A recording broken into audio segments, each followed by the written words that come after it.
Iran के सदर सैयद इब्राहिम रईसी वज़ीर-ए-आज़म हाउस पहुंचे, जहां शहबाज शरीफ ने उनका पुरताक इस्तकबाल किया, जबकि उन्हें गार्ड ऑफ ऑनर भी पेश किया। ईरान के सदर सैयद इब्राहिम रईसी, जो आज 3 रोज़ा दौरे पर पाकिस्तान पहुंचे हैं, उनकी पीएम हाउस आमद पर वज़ीर-ए-आज़म शहबाज शरीफ ने उनका पुरताक इस्तकबाल किया।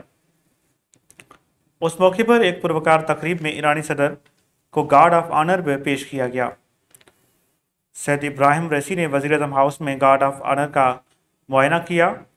मोअज़्ज़ज़ मेहमान की आमद पर ऐवान में ईरान और पाकिस्तान के कौमी तराने बजाए गए, जिसके बाद वज़ीर-ए-आज़म ने ईरानी सदर का वफाकी काबीना के अरकान से तारुफ करवाया। बाद अज़ां ईरानी सदर सैयद इब्राहिम रईसी ने योम अर्ज़ के मौके पर वज़ीर-ए-आज़म हाउस में पौधा भी लगाया। इब्राहिम रईसी कल मंगल कराची का दौरा करेंगे, जबकि वो लाहौर भी जाएंगे। तर्जमान दफ्तर खारजा के मुताबिक दोनों ममालिक के पास पाकिस्तान ईरान ताल्लुकात को मज़ीद मजबूत बनाना, तिजारत, राबता, तवानाई, ज़राअत और आवाम के राबतों समेत मुख्तलिफ शोबों में ताउन बढ़ाने का वसी एजेंडा होगा।